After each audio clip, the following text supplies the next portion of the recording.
yakinkan kepada sampean semua bahwa apa yang nanti akan disampaikan oleh Ustadz Hamyah Fadilah akan bermanfaat bagi saya maupun panjenengan sedaya. Ini saya yakinkan. Nggih.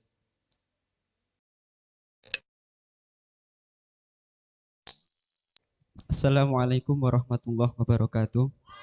Assalamualaikum warahmatullahi wabarakatuh. Nahmaduka ya dal jalali wal ikram. Allahumma sholli ala sayyidina Muhammad bil fatih lima ughliq wal khatim lima sabaq nasirul haqqi bil haqq wal hadi ila siratikal mustaqim wa ala alihi haqqa qadri wa miqdaril adim. Yang kami hormati pengasuh Pondok Pesantren Al-Fatah Romo Ki Haji Abdul Mukhid Fattah, yang kami hormati Romo Ki Haji Ali Ridho, yang kami hormati Ki Haji Masduki Ali Faton, yang kami hormati Romo Ki Haji Muhammad Afifuddin selaku mudir Pondok Pesantren Al-Fatah, dan tak lupa narasumber kita pada acara masa orientasi santri baru ini yaitu Ustadz Hamyah Fadilah, dan juga teman-teman santri Pondok Pesantren Al-Fatah baik yang lama maupun yang baru. Pertama, marilah kita panjatkan puja puji syukur kehadirat Allah yang mana telah memberikan karunia kepada kita berkumpul pada majelis ilmi, seperti halnya yang didawuhkan oleh Kanjeng Nabi kepada Ibnu Mas'ud, yang mungkin ini Ustadz Hamyah tidak asing ya, familiar. Julu suka saatan fi majlisil ilmi la tamasu kolaman wala taktubu harfan khairul laka min itki alfi rokobatin. Jadi julus dudukmu pada majelis ilmu iki dawe Kanjeng Nabi nggone Ibnu Mas'ud. Dudukmu nggone majelis ilmu masih yo gak nggawa pulpen, gak nggawa buku kanggo nulis iku luwih apik timbangane sampeyan iku merdekakno 1000 budak. 1000 budak. Salawat serta salam tetap terlimpahkan kepada baginda Nabi besar Muhammad sallallahu alaihi wasallam, yang mana berkat beliaulah kita tahu mana yang hak dan mana yang batil. Saya di sini hanya sebagai pengantar untuk materi yang akan disampaikan oleh Ustadz Hamyah Fadilah. Entah ini dikemas seperti apa podcast atau seperti seminar, saya tidak tahu. Karena pertama memang kami tidak ada briefingan ataupun apapun. Skrip, kalau podcast biasanya kan ada skrip, ini tidak ada. Tapi ya apalah nanti. Tapi saya yakinkan kepada sampean semua bahwa apa yang nanti akan disampaikan oleh Ustadz Hamyah Fadilah akan bermanfaat bagi saya maupun panjenengan sedaya. Ini saya yakinkan. Oke.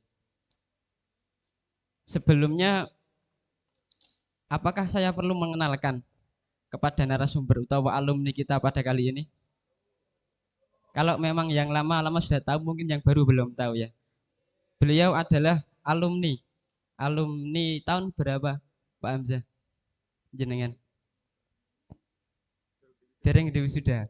Berarti tasik santri nggih. Nggih. Beliau niki masuk tahun berapa? Tahun 2012 sampai sekarang masih menjadi santri karena belum diwisuda katanya. Berarti kalau saya sudah alumni berarti ya, sudah. Beliau masuk pada tahun 2012, terus keluar dari pondok tahun 2019 atau 20, terus dipanggil lagi untuk berkhidmah kepada Pondok Pesantren Al-Fatah. Terus beliau asli Lamongan. Ini yang Lamongan, ini asli Lamongan. Asli Lamongan Kembang Bau, Desa Pelang. Tapi sekarang berdomisili di rumah istrinya Kali Tengah. Kali Tengah desa apa, Mas? Tiwet, Desa Tiwet, Kecamatan Kali Tengah, Kabupaten Lamongan. Mungkin ada yang perlu ditanyakan dari latar belakang Ustadz Hamyah ini. Kalau segi keilmuan jangan diragukan. Beliau ini adalah aktivis LBM. Jenengan nggih. Ngerti nggih LBM nggih? Napa LBM?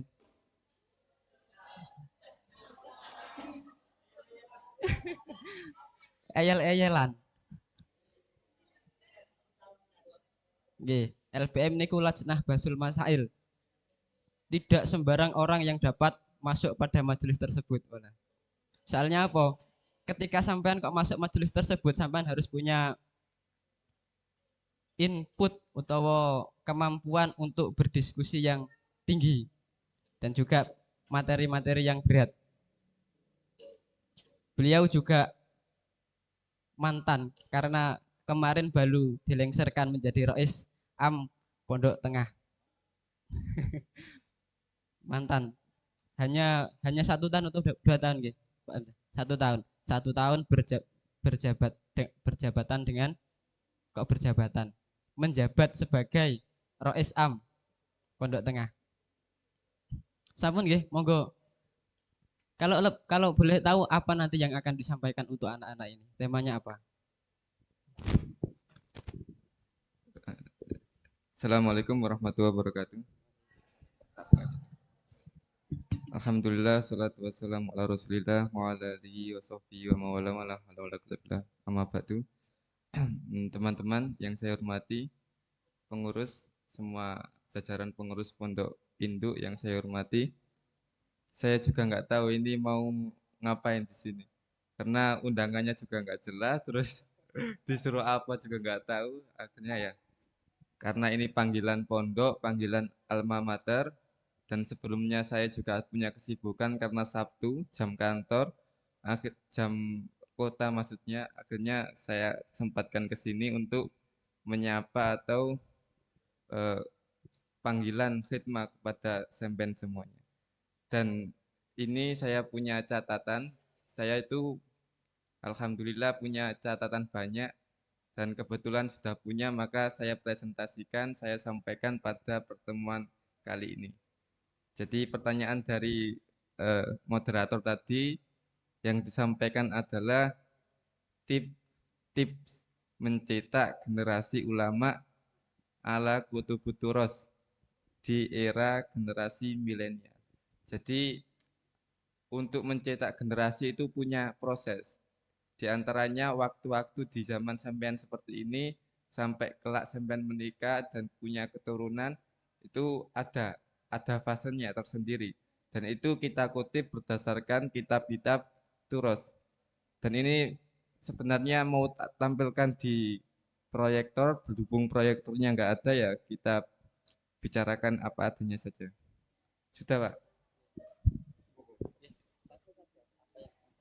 Langsung saja nggih. Untuk pertama sebagai pembukaan, sampean itu sudah pas mondok di Siman. Siman itu mahalul futuh atau tempatnya futuh. Sebagaimana nama Al-Fatah. Al-Fatah itu satu dinisbatkan kepada Mbak Fatah, yang kedua sebagai tempat untuk membuka hati. Jadi sampean di sini mempeng engko siswi kebuka. Kata santri, banyak santri yang awalnya beling 3 tahun mempeng siswi kebuka hati ini. Paham bahasa Jawa nggih? Paham, sampean? Paham bahasa Jawa? Kelas 1, 2, 3 mempeng bedigas-bedigase beling-belinge kelas 4 lagi kebuka. Kadang kelas 1, 2 beling, kelas 3 lagi kebuka. Kadang ge 5 tahun lagi kebuka. Niku kata cerita niku. Dan juga pernah saya alami. Kula awal-awalan mriki nggih mboten langsung ngalim. Sodok beling-beling sithik. Dilala yo saiki gurung ngalim, senajan gurung ngalim. Tapi diakoni moderator ngalim. Ini satu momen yang harus sampean syukuri karena santri itu diantara dawuhnya Nabi al ulama warasatul anbiya. Lah diantara pencetak ulama ya santri itu. Sampean itu santri. Jarang ulama atau bahkan tidak ada ulama yang dilahirkan dari SMA negeri, terus SMK, apa maneh fakultas MIPA misalnya, atau fakultas kedokteran terus jadi ulama jarang. Hampir tidak ada. Ada ya paling satu itai jurusan PAI. Ulama itu dididik, dilahirkan dari generasi-generasi seperti ini sampean. apalagi yang sekolahnya di PK itu sampean harus jadi ulama. Minimal iso ngaji. Ulama itu definisinya banyak. Ada yang mengatakan ulama itu minimal bisa baca kitab. Kalau sampean bisa baca kitab kosongan tanpa sakal, tanpa harokat, sudah boleh jadi ulama. Nggo surban wis oleh, pantes. Ada yang mendefinisikan ulama itu man ta'allama ilma wahidan bahwa min ahli ilmi. Ada yang mahir dari satu masalah, maka dia bisa disebut ulama dalam masalah itu. Semen pinter ubudiyah, ngalim, apal mu'in, apal fatul qorib, boleh disebut ulama dalam bab ubudiyah. Terus ada yang mendefinisikan ulama itu tokoh agama yang bisa mengayomi. Ya banyak lah. Tapi kalau ulama didefinisikan sebagai Imam Syafi'i ya nggak mungkin sampean. Karena stoknya wis entek. Imam Syafi'i, Imam Hambali, Imam Ghazali barang stoknya wis entek. Maka definisi ulama itu ya seperti orang yang bisa membaca kitab. Itu masih memungkinkan. Orang yang jadi tokoh agama itu masih memungkinkan. Orang yang paham ilmu agama kemudian disampaikan ke santri-santri itu juga ulama. Jadi definisi ini yang kita pakai. Definisi ulama yang bisa membaca kitab. Terus tadi ya ada ulama itu sebagai pewaris Nabi. Al ulama warasatul anbiya. Sampean itu kalau nggak jadi ulama ada yang salah dengan sampean. Kalau ilmu waris itu ada istilahnya namanya asoba, furud, ada yang mahjub. Nek sampean mondok mulai dadi ulama, dadi kiai, sampean oleh bagiane ahli waris, bagiane kiai. Tapi sampean ndok pondok kok mestine oleh ilmu, mulai kok gak oleh ilmu berarti mahjub. Mahjub itu mestine oleh bagian gara-gara ada hal yang semen lawan, semen terjang, terus kemudian dihilangkan. Itu mahjub. Misalnya mahjub itu saking belinge, gak gelem ngaji. Terus guru dawu dibantai, pokoknya melanggar aturan pondok itu mahjub. Jane oleh ilmu boleh gak oleh ilmu. Podo ahli waris yang ngono, mestine oleh ilmu gara-gara mateni wong misalnya mateni dulure boleh gak oleh. Aslinya oleh warisan akeh gara-gara selain agama, beda agama maka nggak boleh. Nggak dapat warisan, itu mahjub. Sama dengan ilmu. Ilmu mestinya sampean dapat warisan di nabi, ulama, generasi ulama, kok sampean nggak alim, berarti ada yang mahjub. Sampean koreksi, koreksi, ada apa dengan diri saya? Konco-koncoku pinter-pinter, ngalim-ngalim, iso moco mu'in, iso moco fatul qorib, iso apal alfiyah, aku kok gak iso. Iki ada apa dengan diriku? Itu perlu sampean koreksi. Ya. Paham ya? Kalau sampean nggak pinter berarti sampean koreksi diri sampean sendiri. Mungkin aku sombong, mungkin aku ono sing panganan sing gak tepak tak pangan, panganan haram sing gak mangan. Iku sampean introspeksi diri. Terus ada pertanyaan dari sini. Ini sebelum ke Rana. Gini, Ustadz Hamzah, Nggih, monggo. dari apa yang jenengan sampaikan, mungkin kalau kita lihat di internet, di YouTube, di Instagram atau apapun, itu ada orang-orang yang mengaku ulama dengan cara hanya membaca terjemah Fathul Qorib atau terjemah Al-Quran, beliau-beliau sudah berani mengatakan ulama. Nah ini cara jenengan itu sudah ideal atau belum dikatakan seperti itu, atau bagaimana tanggapan jenengan? PR. Iya betul PR. Ya untuk definisi ulama macam-macam gitu. Tapi minimal ulama akhirah itu sing iso maca kitab. Itu definisi dari Mbah Mun. Minimal kiai itu sing iso maca kitab. Peman paham kitab dan lain sebagainya. Tapi nek modal terjemah itu bukan ulama. Ya ustad lah gampang itu. Apa misalnya ceramah atau kejogos kedur. Apa misalnya maca terjemah terus ngulang isi ya ustad menai utawa balik ta khotib menai khutbah tukang khutbah Tapi kalau ulama murni itu orang yang bisa menggali ilmu dari kutub turos. Turos itu maknanya kuno, dahulu. Aklat turos salahma. Sing kuno, kitab yang nggak ada sakalnya, nggak ada harokatnya. Malah dulu itu kitab gak ono titike. Bismillah ya gak ono titike. Iku diwaca Yasmillah apa Ismillah apa gak ono titike, makane kuno. Terus berlanjut diwai titik, diwai harokat. Lah turos itu orang yang bisa membaca kitab, memahami istilah kitab tanpa adanya sakal, harokat. Itu baru bisa disebut ulama. Ya, bisa sampean ya, sampean dicetak seperti itu.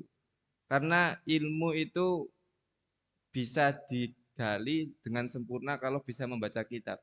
Sampean modal terjemah itu belum cukup. Misalkan Bismillahirrahmanirrahim dengan menyebut nama Allah yang Maha Pengasih lagi Maha Penyayang. Maksud terjemah dengan makna aslinya Bismillah itu beda. Terjemah itu maksimal hanya 80% dari maksud yang diterjemahkan. Alhamdulillah, ale ada makna sendiri. Al istighraq, kabeh pujian. Terus kemudian lillahi juga punya makna sendiri. Robbil alamina, makna alamin itu seperti apa itu ada maknanya sendiri. Dan itu bisa dipelajari dengan ilmu-ilmu nahwu, ilmu-ilmu sorof, ilmu-ilmu pesantren. Makanya modal terjemah itu belum cukup. Saya menjadi ulama, harus ngalim, harus hafal alfiah, harus hafal kawaidnya nahwu dan sebagainya. Itu modal utama saya menjadi ulama. Ada yang pengen jadi ulama? Kan anak sampeyan Jiro lupa limo kabeh pengen dadi ulama. Dadi ulama engko sampean enak. Surbanan ya wis pantes, engko ketuan ya pantes, hafian ya pantes misalnya. Jadi ulama kabeh ya. Iki apa maneh sing arek-arek LBM iki wis kudu dadi ulama.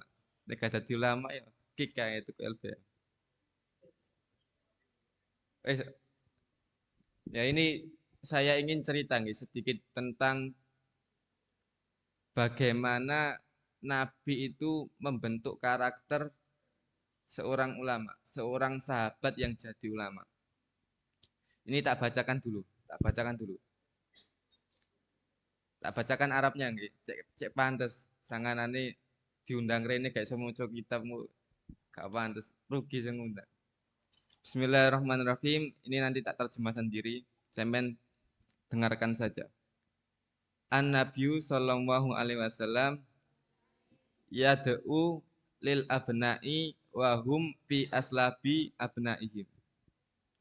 Ini Nabi itu pernah mendoakan sahabatnya atau santrinya, dia dalam keadaan belum dilahirkan. Itu Nabi. Dakwanya Nabi itu dimulai sebelum orang itu dilahirkan. Lama roda al musyrikuna min ahli ta'ifi. Dakwatan Nabi sallallahu alaihi wasallam lahum lil islami wa adhuhu wa bil hijarati romu. Wa bil hijarati romu. Arodo alaihi malakul jibali ayut biko alaihim aksaben. Jadi Nabi itu pernah dakwah ke Taif. Taif itu tempat di Mekah, tempat yang pernah didakwai Nabi.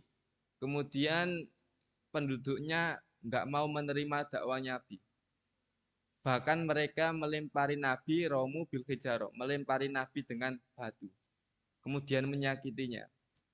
Terus kemudian malaikat melihat kejadian itu merespon ingin yudhika iku nublekno. Jange ditublekno penduduk Taif iku ditublek ae karo Aksaben. Aksaben itu yakni Jabalain di Makkah, dua gunung di Mekah. Itu namanya Aksaben. Terus kemudian apa kata Nabi? Ingda qala an-nabiyyu al-musfiq ar-rahim sallallahu alaihi wasallam arju ayyukhrijawahu min aslabihim may ya'budu wahda wala tusriku bi say'a wala yusriku bi say'a.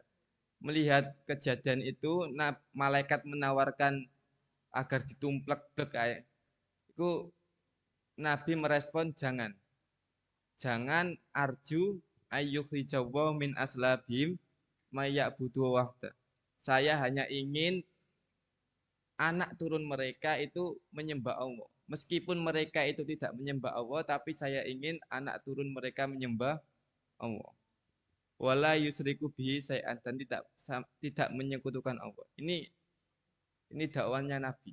Sampean bisa membayangkan ketika sampean dakwah kemudian dilempar batu, kemudian ada orang yang menolong, kira-kira sampean respon bacokne Pak Supen, aku diantemi batu paling ngono. Nah, ini Nabi.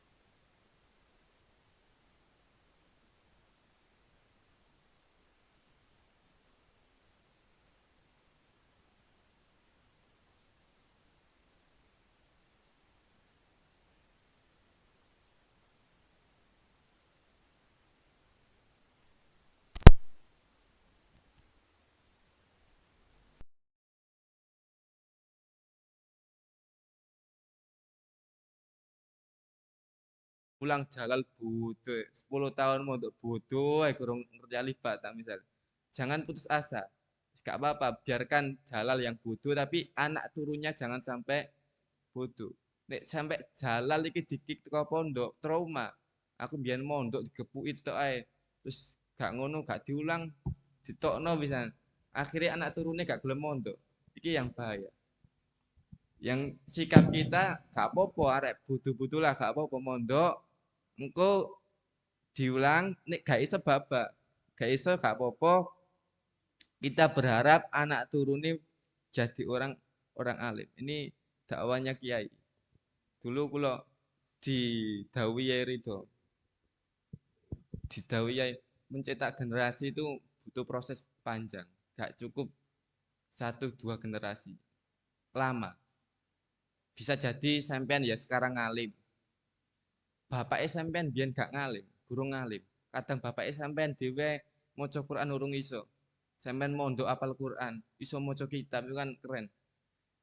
Lah terus maneh sampean duwe anak apal hadis, apal tafsir itu kan keren. Makanya generasi itu penting dan panjang, harus sabar. Contohnya itu seperti Imam Bukhari. Imam Bukhari itu nama aslinya Muhammad bin Ismail bin Ibrahim bin Bugiro bin Al-Mugiro bin Bardisbah. Bardisbah ini orang yang gampangane gak ngerti agama.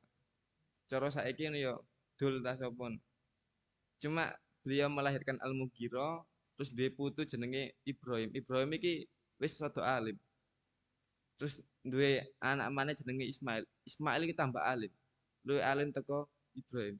Terus duwe anak maneh jenenge Muhammad. Lah Muhammad iki kitabe As-Sohul Kutub Ba'dal Quran. Kitab terbaik setelah Al-Quran itu Imam Bukhari.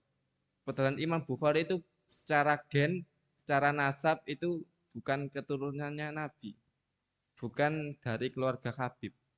Secara gen, secara ilmu keturunan Nabi, secara gen bukan. Nah ini mungkin, semen juga demikian. Semen anaknya petani lah, anaknya tambahan, anaknya apa misalnya peleman tau apa, misalnya sawuan tau apa. Semen bisa jadi ulama. Dan itu butuh proses. Sampean anake petani, sampean ngalim sih, apalan jurmia, apalan alfia, garsiti. Engko terus sampean wis aku cukup, tak mulai rabi, duwe anak dididik maneh sing luwih teko alim sampean. Duwe putu dididik maneh sing luwih alim. Dan itu memungkinkan. Dan itu butuh generasi. Generasinya panjang. Sebenarnya ini banyak ya, banyak sekali apa artikel kula, nggak mungkin tak sampaikan semuanya. Jadi cukup di sini aja ya. Ada pertanyaan? Cukup atau terus? Saya manusia pegel ngono. Cukup mawon nggih.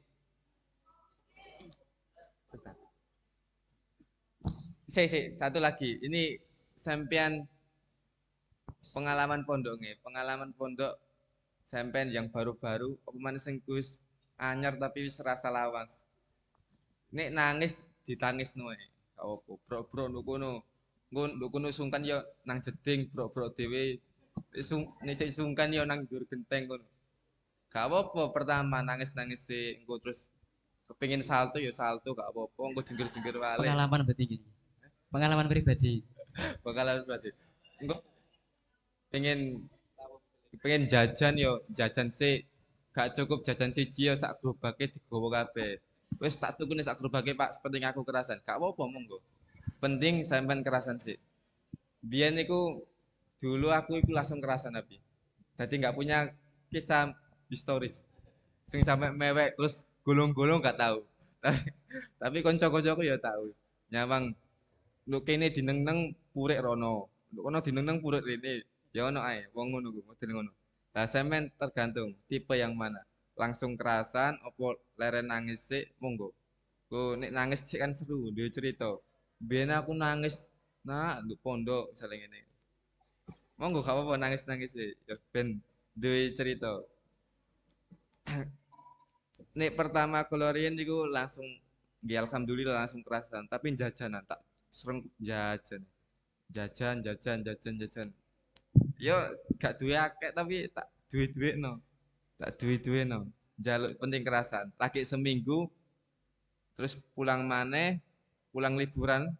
Zamanku dhisik iku poso iku ge ulan 9 nek gak salah. Dadi aku budal terus belum tahun ajaran baru. Lagi terus lagi poso, lagi riyo. Saiki lan riyo wis ulan piro iki? Ulan papat wis riyo. Biyen iku riyo ulan 9 nek gak salah. Dadi menangi sadurunge riyo. Rene. Wis, Pak. Oke. Terima kasih atas apa yang telah disampaikan oleh narasumber kita. Tepuk tangan yang meriah. Memasuki memasuki sesi yang kedua yaitu tanya jawab. Jadi saya sebelum masuk di sini itu sudah menyiapkan beberapa pertanyaan yang akan saya sampaikan kepada Ustadz Hamzah ini. Termasuk yang pertama, bagaimana cara jenengan menyemangati diri untuk bertafakuh? Kalau sebagai ada beberapa penelitian yang mengatakan bahwa termasuk yang mempengaruhi diri adalah idola atau teman. Nah ini coba kalau jenengan itu lebih ke mana? Cara menyemangati diri untuk bertafakuh fiddin gimana?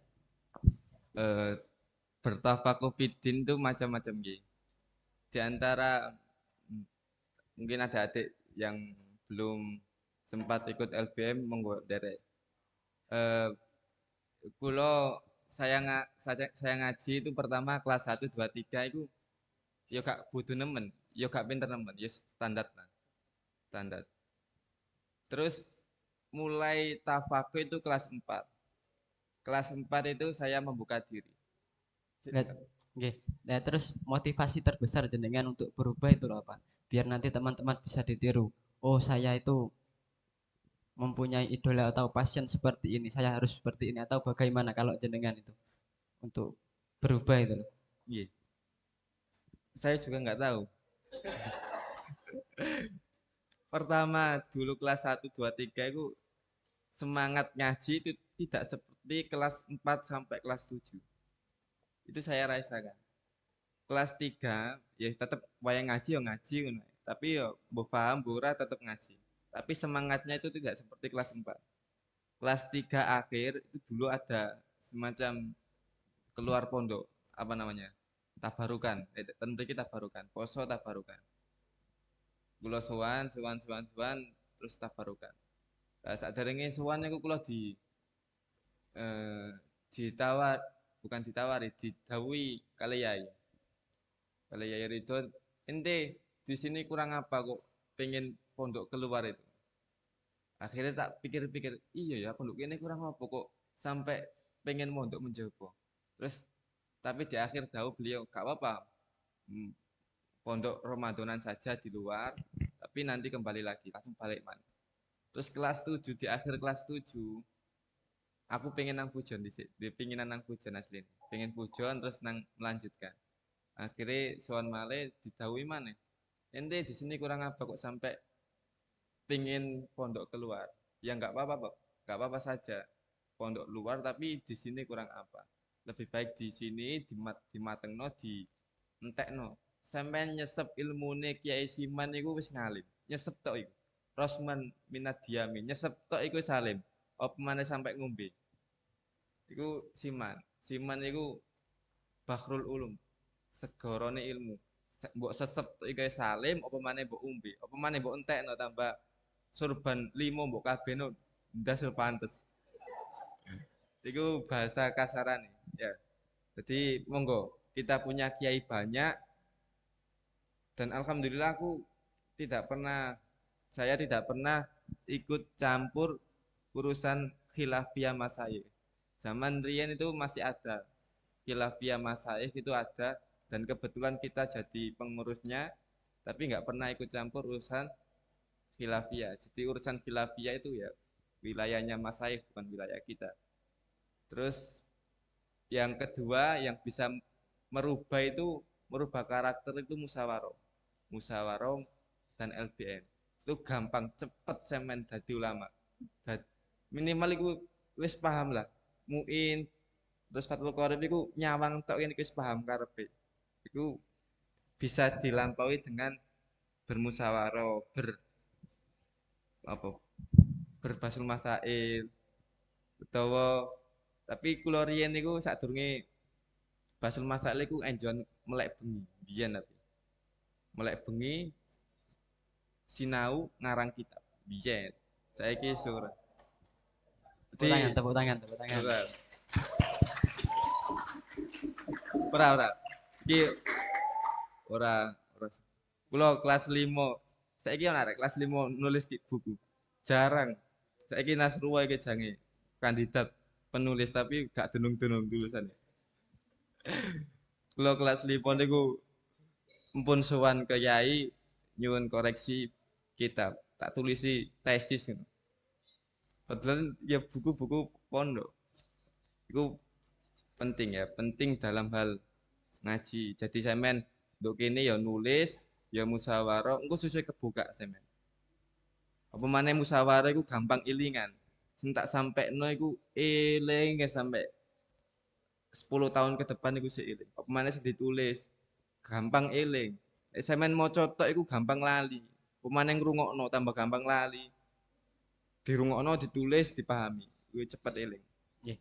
Sampun nggih. Karena masih ada banyak pertanyaan yang akan saya sampaikan. Jadi kalau jawaban singkat-singkat saja, Mas. Berarti kalau secara historis dari apa yang disampaikan oleh Ustadz Hamzah, perubahan yang ada pada dirinya itu ketika beliau ingin posoan tabarukan ke Pondok Pujon, Pondok apa nak jenenge? Nurul Haromen. Nurul Haromen itu yang mengasuh sekarang itu Abihya Ulumuddin. Nggih. Terus ini tolong nanti dijawab dengan singkat saja ya, karena mungkin ada santri-santri yang ingin bertanya juga. Ideal ideal santri untuk dapat menuntut ilmu secara ideal itu baik usia maupun waktu itu berapa menurut jenengan? Idealnya lah. Ini bicara ideal ya ideal itu usianya pertama SMA ini ideal ya ideal itu sing apik itu zaman SMA ini sih bertafaku wis bisa tapi nek zaman SMP ki nek menurutku di digembleng ilmu-ilmu pembekalan itu seperti cara maknani yang benar cara membaca yang benar tapi nek sampai ke tafaku itu butuh usia emas SMA dan kuliah pemane kuliah sampai pikirannya gak gak maju-maju. Kulo awal kuliah niku mpun berani nulis, mpun berani komentar, mpun berani tak wanek-wanek no. Ya salah tapi tak wanek-wanek. Pun. Mungkin dari beberapa santri baik yang baru ataupun yang lama ingin bertanya kepada Ustadz Hamzah ini, mumpung ada orangnya. Jadi gini, saya juga mewakili yang santri baru. Bagaimana tips untuk bisa kerasan? Mungkin ada tips-tips atau doa-doa apa gitu supaya bisa kerasan. Jadi gini pertanyaan dari Pak Ridho, bagaimana cara kita untuk bisa kerasan di pondok atau ada tips-tips atau doa? Ini ini lebih ke Ustadz tapi tidak ke arah dukun. Jadi kalau tanya doa itu tidak tahu ini bisa tahu tidak ini. Tapi ini Ustadz. Bagaimana Ustadz? Kalau saya itu nanti jadi cerita kalau saya.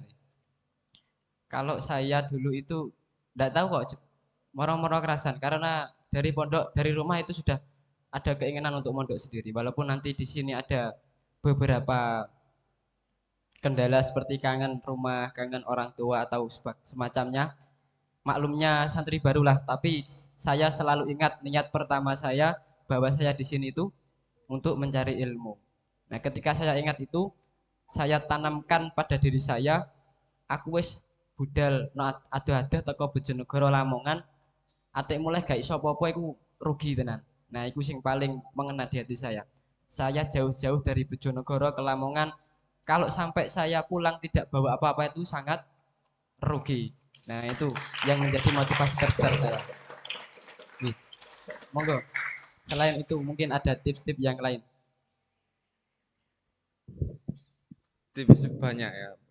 Apalagi mitos terus gue lemah omah gore ini gembol setahun begini. Nah, itu sebagai pendukung. Kalau kita tidak kerasan itu sebagai pendukung kejawen. Ditambah Ya itu mau lumayan. secara permainan sampean enak-enak no. Wayahe jajan-jajan. Wayahe ngaji yo ngaji sih. Bu jajane kancane jajan permen sampean soto, sampean pizza sing santrianya ben kerasan.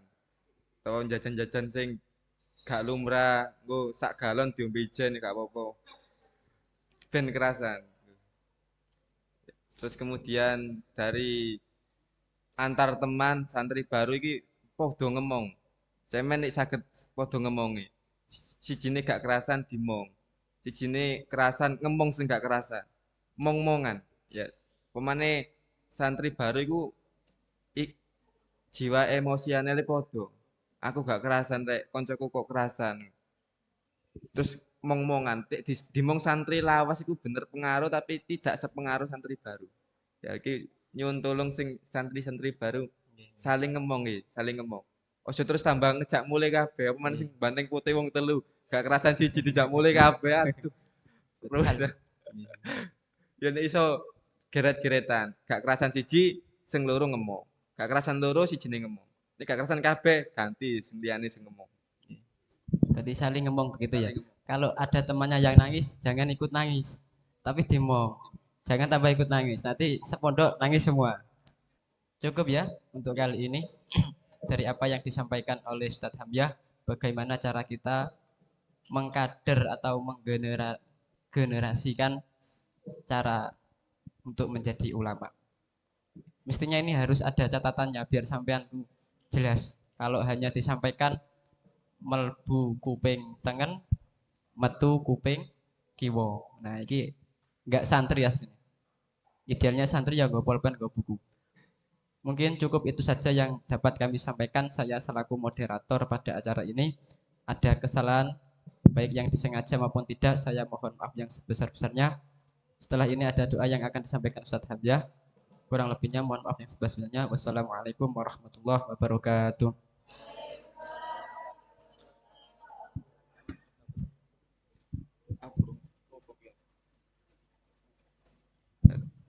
Saya juga mengucapkan terima kasih kepada panitia yang sudah diundang dan kepada semuanya saya mohon maaf apabila yang saya sampaikan kurang pas, kurang enak didengar dan lain sebagainya. Segala kekeliruan saya mohon maaf sebesar-besarnya. Sebelumnya kita tutup dengan doa kafaratul majelis, mohon nggih. Subhanakallahumma bihamdika asyhadu an la ilaha illa anta astaghfiruka wa atubu ilaik. Wassalamu ala sayyidina Muhammad wa ala alihi wasallam. Al-Fatihah.